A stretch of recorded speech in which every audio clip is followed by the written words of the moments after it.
you, Norman Taylor. Thank you. So this is our first week of taping the talks. So the title of the talk is, We Actually Can Get There From Here. So our theme for the whole month has been, The Heat Is On. And we are turning up the heat just a little bit here in Joyful Gathering, even though you might be cold from the air conditioning. We are turning up the heat here by deepening into the ideas of blueprinting, bridging, and building. We've been talking about that now. This is about the 6th week. And we're doing that for the life that is our answer to the divine invitation which we extended 6 weeks ago. And that life is our answer to that divine invitation, and the life is our divinely inspired dreams, what we hold in our heart. And you've probably heard the phrase, you can't get there from here. Yeah? Yes. Well, today I suggest that you actually can. So, before digging into that idea, I want to be sure that we realize that spiritually speaking, there isn't a here and a there. There's only now. We know this. But in the world of humanity, there is the contrast. There is no time, there is no space, there is none of that in the divine energy that is God. But in our human experience, we know that. We know that service starts at 10:30. So it's good to know these things. It's practical. So we can feel sometimes the contrast between where we are and where we want to go. When we have that vision, I'm talking about holding our inner dreams, the vision that we really hold for, it could be a couple. I have a couple of visions, but really all boils down to one strong vision for my life. So again, the common phrase is, you can't get there from here. And I am saying, yes, you can. You can actually get there from here if we are willing to bridge the gap between our vision, which we are calling our blueprint for our life, our vision, the strong, I hope everybody has a vision for their life. If not, I would highly suggest a strong intention, a vision for your life. But we're talking about how to get there now, and the life itself. So sometimes that bridge that we build between the blueprint and then the manifestation of it, it feels a little shaky, a little rocky, because stuff goes on when we move. So to lay the groundwork for this morning, I want to remind you of something that you might have forgotten, and it's something that is very, very important to remember. And this is not Ernest Holmes, but this is kind of, this is a spiritual belief that I have, and I know a lot of you do have. So long before you came into this physical form, you made a deal with the universe to live in ways that you are most fully alive. When you're really fully alive and freely expressing your divinity as it shows up through your unique gifts and talents. We sometimes call this a soul contract or a soul purpose. Holmes didn't really talk about that, but it makes sense to me. And if it makes sense, I'm going to own it. So that makes sense to me, that I made some kind of deal with this universal energy as I come in for my soul to expand and to grow, that there's a purpose for me to be here and to live that purpose. So long before we came in to be Margaret and Norman or David or Joe or Jolene, we actually agreed to this divine invitation. It's the divine invitation. And you agreed to experience joy, love, creativity, expansion, fulfillment.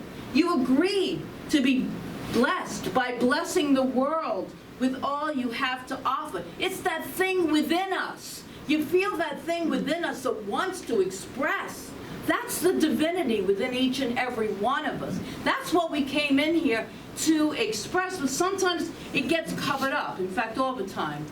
It gets covered up as we go through our years and learn all these different paradigms and beliefs. It gets covered up.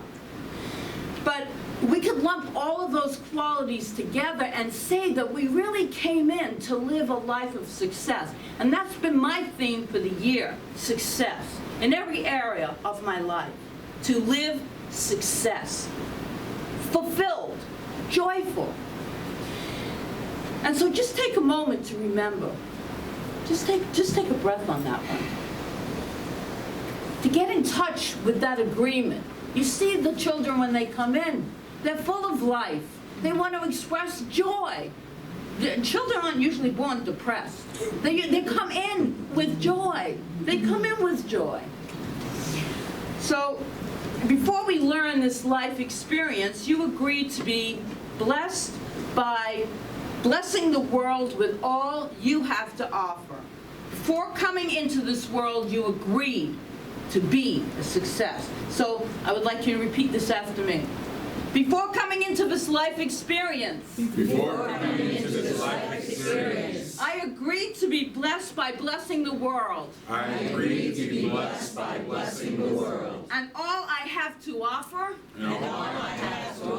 before coming into the world,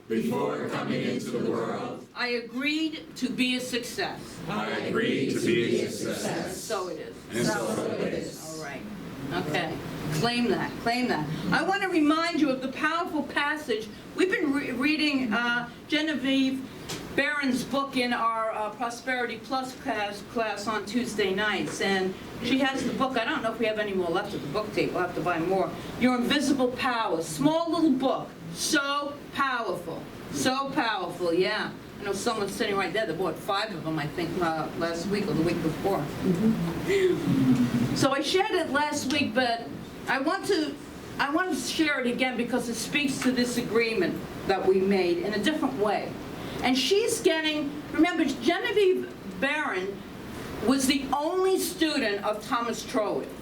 The only student, and she manifested that. That little teeny book showed you how to manifest. He was not taking students. He took her. And she studied with him for 3 or 4 years. And so she's quoting Troward in here.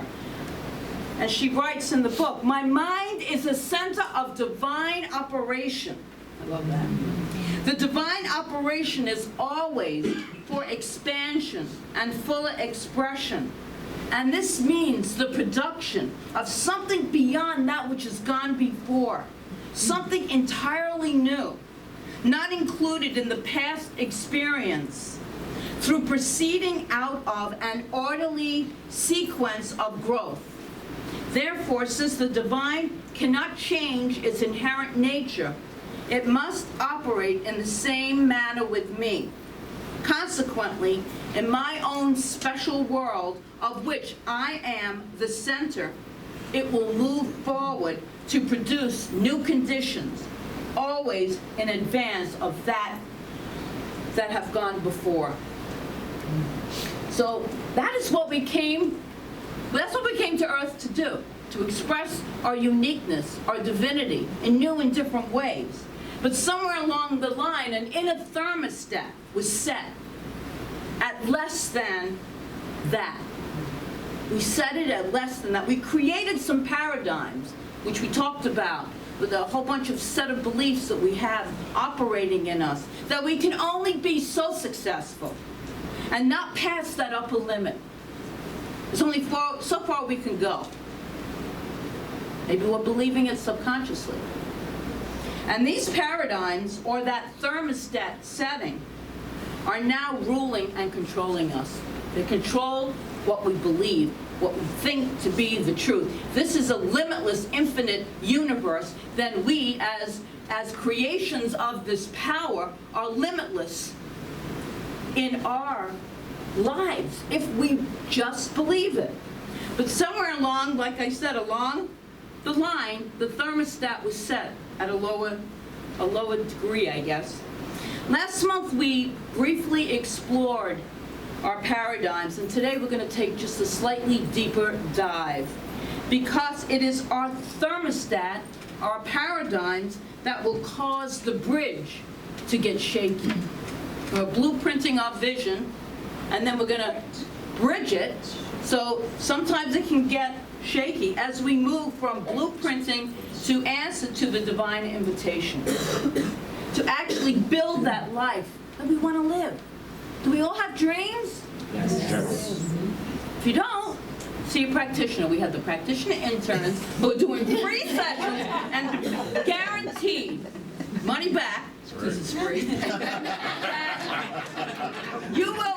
Your dream will be manifested with deep clarity to you, okay? Skipping all that. So we are preparing ourselves right now to know that the bridge going from here to there is something that we can actually do. We can get to our vision, and not even get to it, because we'll talk about Mary Morrissey in a minute. But in that process of the vision manifested, sometimes things seem fuzzy, bumpy. Yeah? You ever do a big change in your life? You feel a little disoriented, slightly, because you will be rubbing up against that inner thermostat, or the paradigms, or what author Gay Hendricks, who I did a series of talks on him in The Big Leap, so that book with the goldfish and it jumps from the smaller bowl into the larger bowl. He calls them our upper limits, where we think we can go just so far.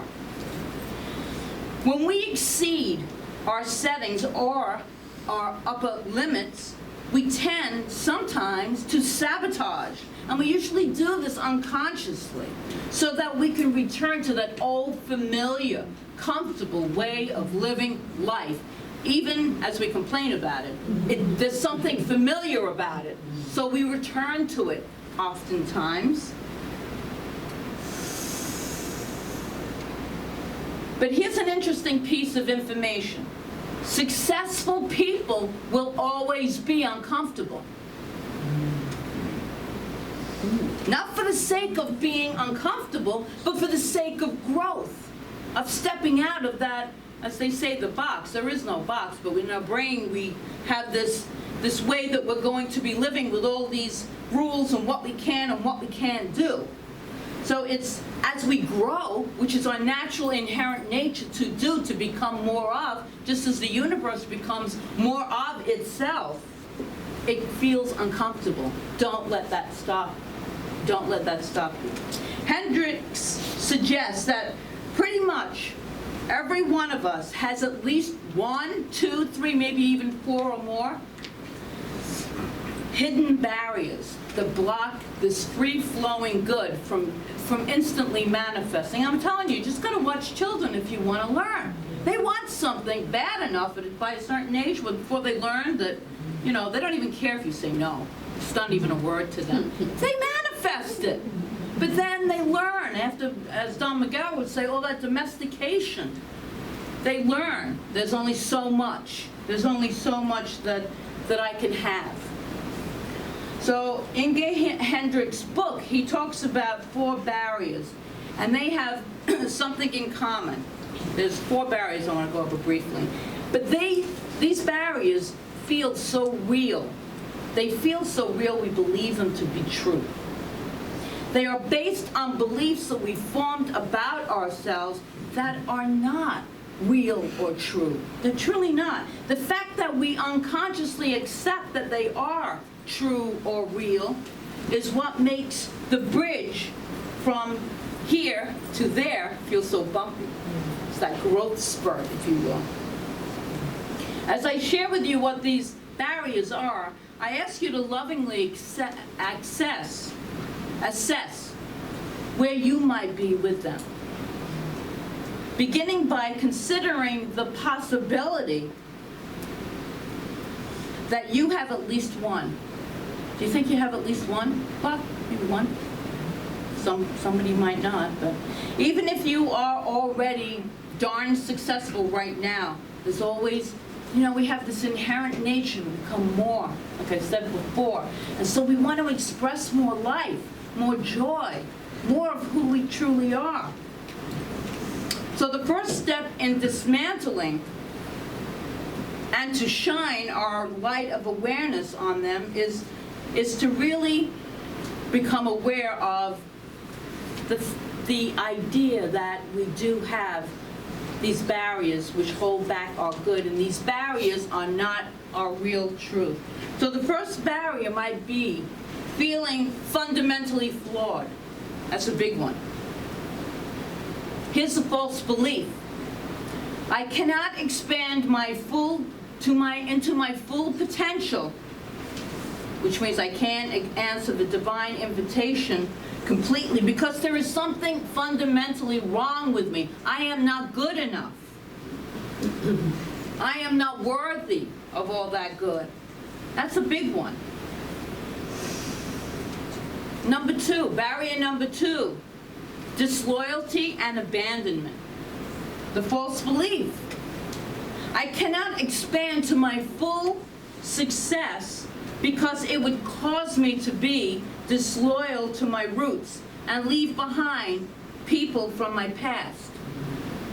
Hendricks in The Big Leap suggests that asking yourselves these two questions to help determine if this is an upper limit belief for you is, first, did I break the family spoken or unspoken rules to get where I am?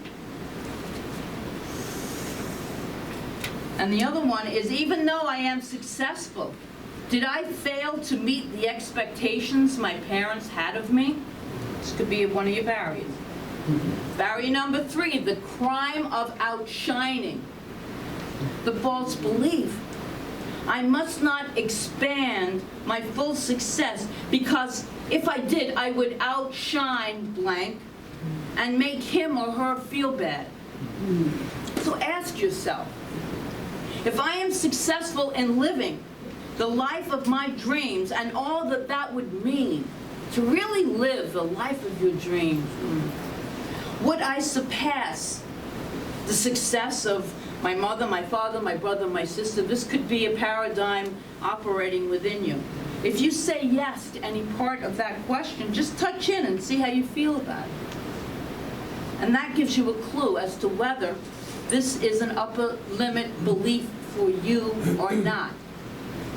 And finally, barrier number four, believing that more success brings a bigger burden. I'm gonna have to do so much more. Oh my goodness. The false belief, I can't expand to my highest potential because I'll be an even bigger burden than I am now, or I will be more burdened. There'll be so much more to do. I'll have to do so much more. That's a hidden upper belief that's keeping us playing small. Because here they are again. I'm going to give you all four real quick. I cannot live the life I have blueprinted in because there is something fundamentally wrong with me, not good enough. It would cause me to leave behind people from my past. Dropped quite a few of those myself. It just happens. You have to be at peace with that. I would outshine someone else, or I'll be an even bigger burden, or what I am going to be doing will be a bigger burden to me.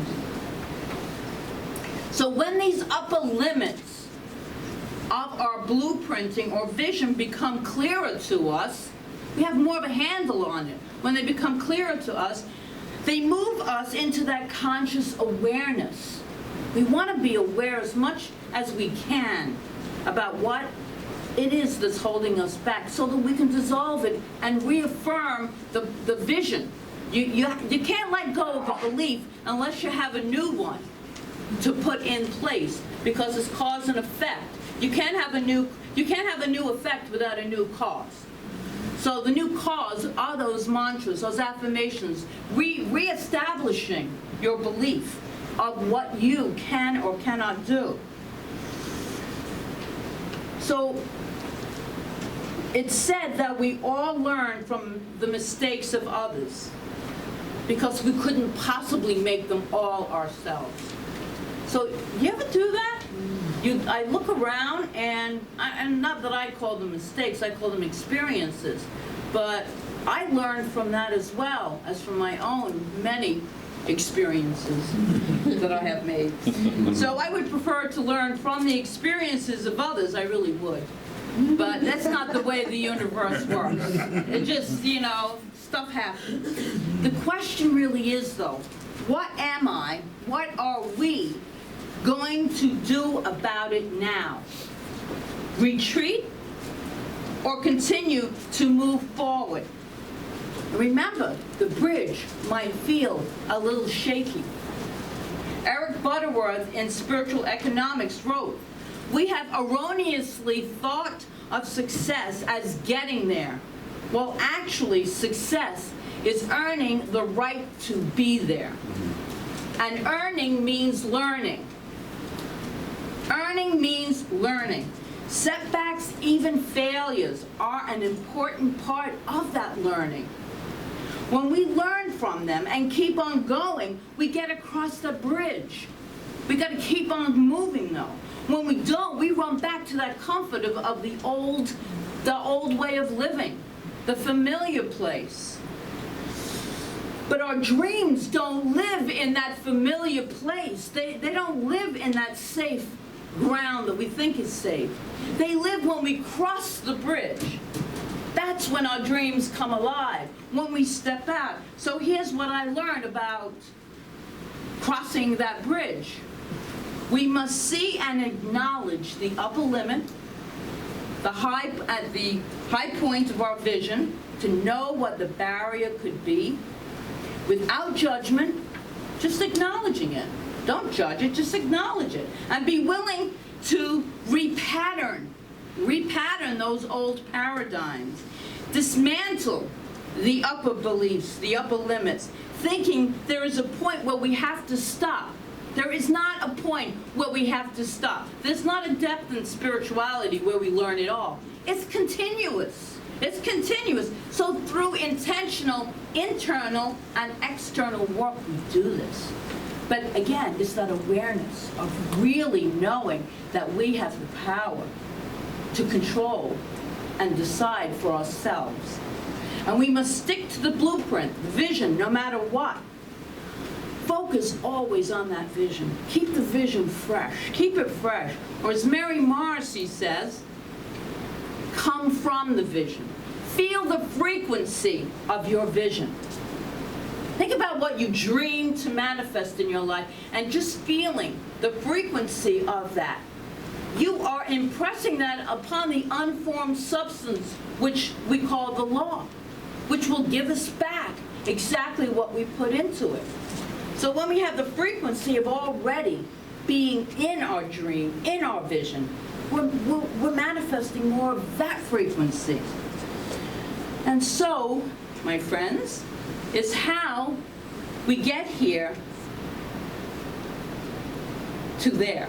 That is how we get there from here to there. We have to, if we choose, cross that shaky bridge, which can feel shaky, can feel very unsettling, but we need to get across the bridge. And though it may seem impossible at times, because fear will roar its head and keep us paralyzed. I know that's happened a few times to me, but I just put one foot in front of the other and just continuously focus on the vision and move ahead. And remembering, always remembering that the universe, God itself, always supports us. Always in expressing our dream and expressing our vision. So go and cross that bridge, hold that vision, and so it is.